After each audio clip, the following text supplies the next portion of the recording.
Jose is an experienced technician working in LATAM's heavy equipment service department. John, like Jose, is an operator and does similar work in the United States, but they are employed by two different companies.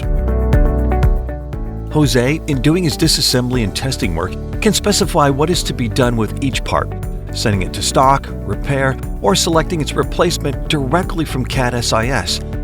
This prevents any errors in the repair parts list. All disassembly parts remain grouped and labeled thanks to QPLUS containers. When disassembling a component, John has limited software support specific to his task. Jose specifies precisely which parts need to be purchased. Thanks to this, the procurement manager has a consolidated and real-time view of the replacement needs of his company, and he can do so thanks to QPLUS ERP Tunnel. John must register in forms what he remembers to order from purchasing or what needs to be sent for repair or disposal.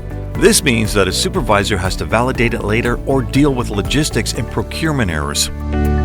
Jose, his supervisor, the procurement and quality staff, the forklift operators, everyone has a clear view of how each repair is moving forward.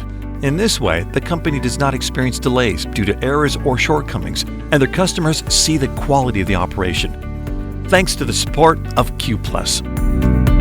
On the other side, everything is managed differently, at another speed and efficiency, as if the aim was precisely on another place. QPLUS, linked to your ERP with the focus on your workshop.